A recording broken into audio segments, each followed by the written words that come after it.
but my grandma would sit there and roll out these doughs with like a drinking glass. I mean, that was straight OG. That was original grandma. That was so cheesy. I'm gonna get made fun of so hard. Hey friends, Jet Tila here, and this is Ready Jet Cook, where I walk you through the essential Asian dishes from shop to plate. And today we're finally making potstickers. I love these Cantonese pan-fried dumplings because I make them with the whole family. And I'm gonna show you a chefy twist that's sure to blow everyone away. Please take a second to subscribe so you never miss out on an episode. Let's get to it. Most potstickers are bought from the frozen aisle. You grab that bag of potstickers, you cook them up at home, and they're fine. I have nothing against frozen potstickers, but my grandma and I used to make these amazing dim sum style potstickers from scratch, and I'm gonna show you why it's worth it to make them from scratch. Let's start by getting the right wrappers. So let's start with gyoza versus wonton versus potsticker. These are the smaller wrappers. They basically come in kind of two colors. One's gonna have more egg in color, which is usually the wonton, and the other one's gonna be gyoza, which is gonna be round. Both are made with wheat flour, similar to noodle making. They're gonna vary by thickness, meaning a gyoza is a lot thicker than a wonton. They're also gonna vary by fat content, which is either gonna give you a richer, softer mouthfeel or less fat, which is gonna be a stiffer mouthfeel. Potstickers, gyoza, same wrapper, all right? Just different cultures. And with a potsticker, you want a round wrapper because we're gonna do this kind of ornate wrapping fold that makes it like a half moon. Making any of these wrappers from scratch takes a ton of skill, takes forever, and it's not easy at all. Let's grab this and the rest of our filling ingredients. All right, so in terms of potstickers, I love fatty pork. And you're like, well, what's the difference between fatty pork and lean pork? And the answer is a lot. The higher the fat percentage in the pork, the more juicy, the better mouthfeel. Visually, what I'm looking for is a really nice kind of marbling. Just like on a steak, you can actually see marbling here in this ground pork. And another thing visually you can look for is the color. I mean, look at this, it's pink. It looks really fresh. The fat parts are really white. This is exactly what I want. Let's get cooking.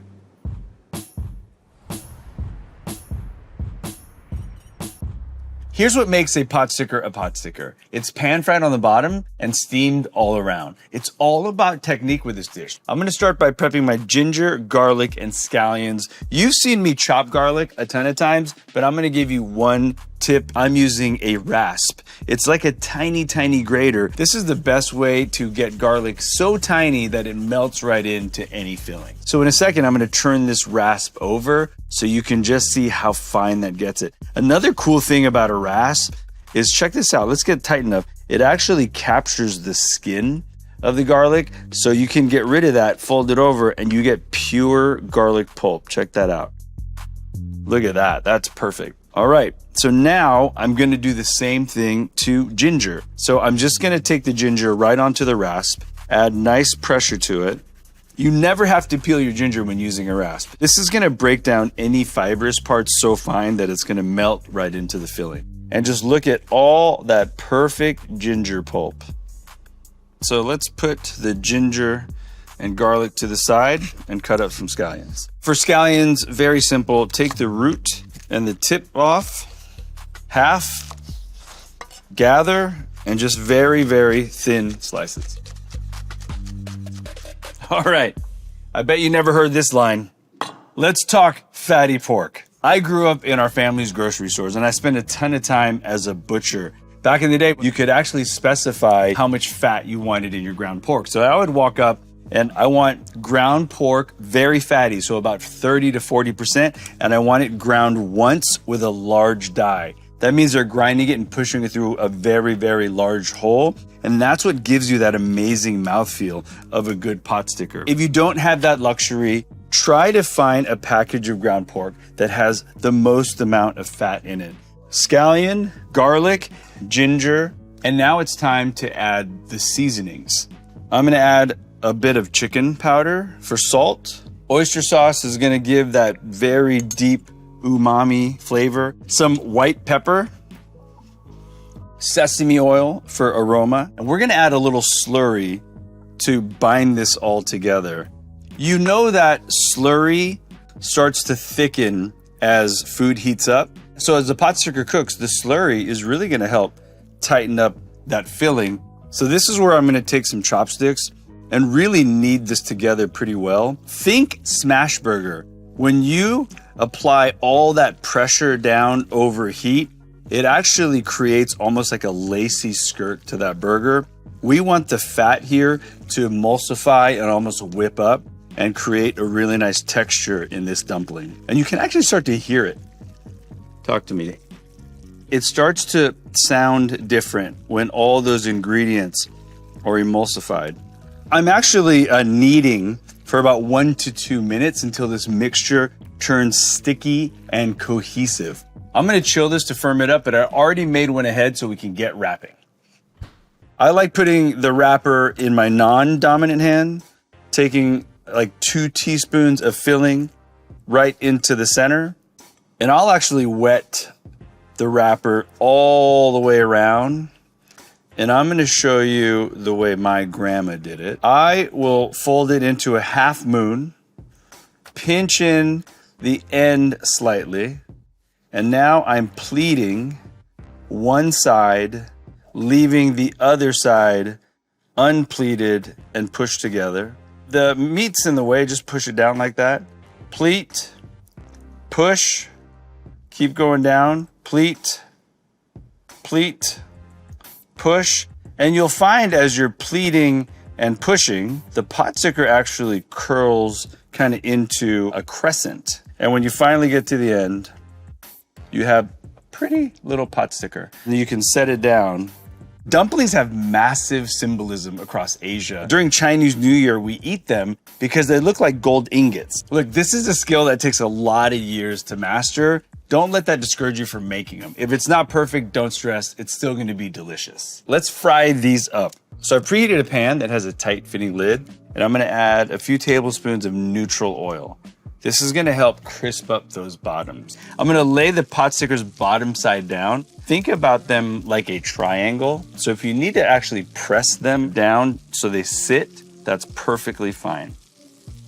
Whatever you're not cooking right away, wrap these tightly and put them in the freezer and cook them frozen if you do freeze. So all I'm trying to do here is to get a nice brown bottom. I'm gonna add a little bit of water and allow them to steam. You want this tight fitting lid because once you add the water, the lid is gonna capture all that steam and you're not just getting heat from the bottom, now you're getting a great steam from all sides. It's gonna help steam up those skins so they're nice and supple, and it's gonna cook the protein all the way through. I also give it a little bit of a shake to make sure the bottoms are not sticking. After the initial steam, I'm just giving them a wiggle to release them from the bottom. I'm looking for the dumpling skins to be nice and soft.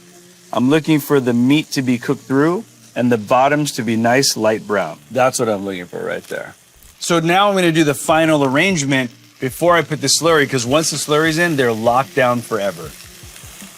All right, I'm gonna add a tiny bit of oil in there. You've watched me make slurry a million times. All that's in here is cornstarch, water, a little bit of vinegar, and a little bit of flour. This technique is gonna work with fresh or frozen dumplings. And I'm making sure the slurry is nice and thin, but butts up into each pot sticker so it grabs it. You're looking for the thickness of like a rice paper for spring rolls. This crispy skirting technique is actually a Japanese technique, but I love it so much, I serve all my pot stickers this way now. Now I'm just gonna let the skirt crisp up and solidify. I know when it's ready when the skirt is evenly brown on the bottom, because I'm actually gonna invert this and serve it crispy skirt up. This is probably gonna take about 3 to 4 minutes. Now I'm just gonna let this cook up now. I can start to see parts of it getting nice and brown and solidifying. All right, that is looking great. You can see that the skirt is crisping up. It's brown on all sides and it's solid. It's not soft anywhere. Doing the final slide check. All right, let's plate this up. So this takes a little bit of coordination. I'm actually gonna put the plate on and flip it all over and do the big reveal. Put the plate over.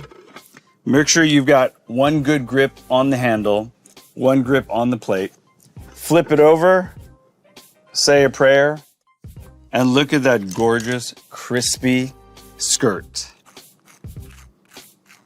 As much as I want to eat this right now, as an homage to Grandma, I can't eat this without making Grandma's sauce. And it's very, very simple. Check it out. Sugar, some really high quality soy sauce, all equal parts, by the way, so it's very easy to see, and sriracha.